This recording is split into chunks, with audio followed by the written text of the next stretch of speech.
Welcome back to Steel City Sports. So today we are ranking the top 10 pass rushers in the NFL. If you didn't see my videos where I ranked all the quarterbacks or the top 10 wide receivers, my criteria for ranking players is essentially this.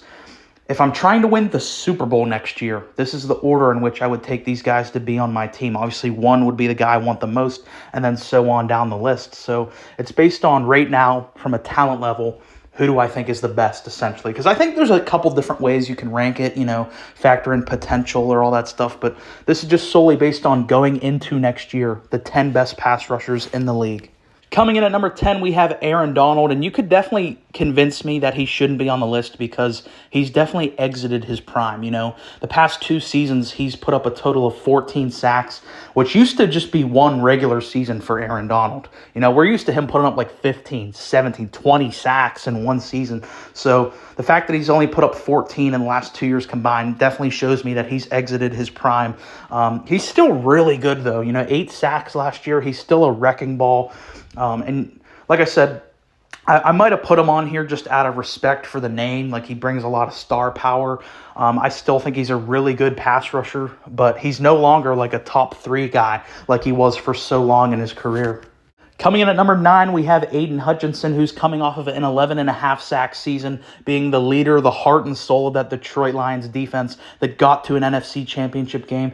He's only in year 2, going into year 3, so think of how much better he's going to be in a couple years from now. Could really threaten to be one of the top 3, maybe even the best pass rushers in the entire league. I think the sky is the limit for his potential, and he's already an elite level, one of the premier level pass rushers in the NFL. The fact that he didn't go first overall in the 2022 draft still blows my mind because Trayvon Walker's a good player, but I think Aiden Hutchinson is miles better, and I think he's only, like I said, he's only going to get better as time goes on. At number 8, we have Khalil Mack, who I thought was exiting his prime. However, he had a dominant career surgence in 2023, putting up 17 sacks, which was second in the NFL of this past year. And he is clearly one of the most versatile players in the NFL because not only is he an elite level pass rusher, but also as a linebacker in coverage, he is one of the most high IQ guys in the league. And I'm interested to see where he's going to end up going into this season because I don't think the Chargers are going to be able to afford him. And especially looking at his age, I'm going to be interested to see what team would pick him up, what kind of deal he's on. But it's clear he still has a ton of gas left in the tank. At number 7, we have Max Crosby coming off of a 14.5 sack season. He's really cemented himself as one of the premier pass rushers in the NFL over the past couple of seasons now. And I think he really is the heart and soul of the Las Vegas Raiders. I don't think there's a better fit in the NFL in terms of a team's identity and culture paired with a player. Like, he just fits the Raiders culture perfectly and is really one of the best dominant forces in the league. At number 6, we have Chris Jones coming off a 10.5 sack season. The year prior, he put up 15.5 sacks. And I know this video is about ranking pass rushers, but just quickly taking a look at his run block ability or his run stop, I think he might be the best run stopper in the entire NFL. I mean, just from an IQ standpoint, I mean, he reads the play before the ball even gets snapped. He's incredible, And there's a reason why the Chiefs have been so reluctant to give up Chris Jones and why there's been so much drama over the contracts is there's not a lot of guys like Chris Jones out there. They don't just grow on trees. Like, for the IQ ability, for the athleticism, the sheer dominance he brings to the defensive line, it's just not a guy you want to give up. And he has been quite an integral piece to the Chiefs dynasty. Kicking off the top 5, we have Derrick Hunter, who just put up 16.5 sacks this past season. And I think he's probably the most underrated pass rusher in the entire NFL. Has been a dominant force his entire career and just put up his career year and is now a free agent. So I'm really interested to see where he ends up. I think if you're Minnesota, you'd be a fool to let this guy go. Like we just said about Chris Jones. These guys just don't grow on trees. So when you get a guy of this caliber, you have to keep him around. I know they're expensive, but there's a reason why these premium pass rushers are so expensive. And Derrick Hunter, I think he's going to be getting a massive payday here coming off of a monstrous 2023 campaign. At number 4, we have Nick Bosa, the 2022 Defensive Player of the Year, where he put up 18 and a half sacks.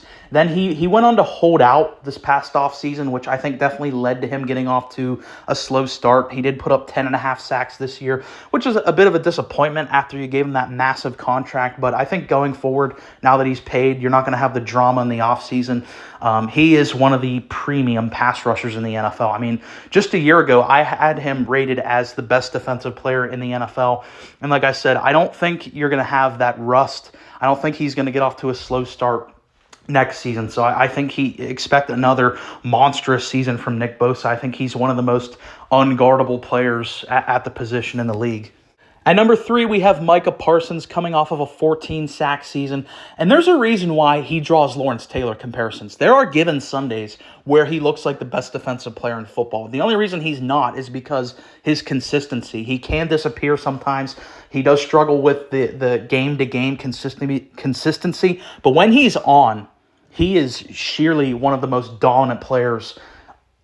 I don't want to say of all time just yet because his career is so early, but I think he's going to go on to become one of the best defensive players ever. And I think in the very near future will become the best defensive player in the NFL and is destined to win multiple Defensive Players of the Year, not only for his pass rush ability, but similar to like a Khalil Mack, the versatility he provides in coverage, the IQ, the athleticism. He brings it all. I mean, he's essentially a flawless player. At number 2, we have Myles Garrett coming off a 14-sack season, and however much I may disagree with it, he is the reigning Defensive Player of the Year. When you talk about wrecking ball, that's what he is. I mean, he is a one-man wrecking crew. Really reminds me of Aaron Donald. I think that's like the best comparison for Myles Garrett, and he might not be the most versatile player on this list, but when it comes to just getting to the quarterback, I mean, there's a reason why a lot of people out there think he's the best in the league. I don't, but you can kind of see it on given plays.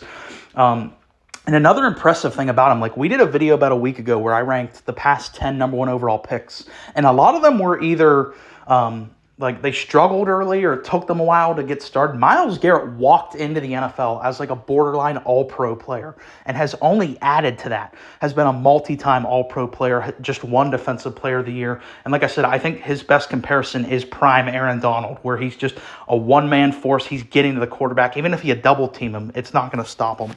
At number 1 is, of course, T.J. Watt, coming off of a 19-sack season, has won a Defensive Player of the Year. I think he got robbed this year for Defensive Player of the Year, and I don't want to turn this into a T.J. versus Garrett thing, but T.J. basically beat Myles in every statistical category. The only thing Myles Garrett, I think, was better at this year was beating his man, which is cool, but you're not finishing off. It's like I'm a receiver. I get open the most, but I don't catch the ball. Like that's what beating your man is. Like if you beat your man, that's cool. But if you don't get the sack, it doesn't really matter. Like if I'm a receiver, I get open, that's cool. But if I don't catch the ball, it doesn't really matter. So the thing that matters for pass rushers is sacks. And T.J. Watt had 5 more sacks this year than Myles Garrett.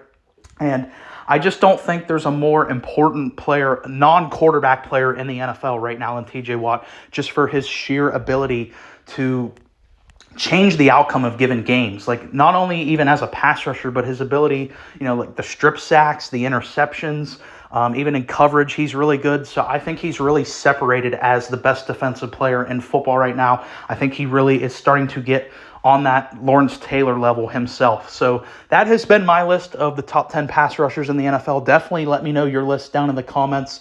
Please like and subscribe.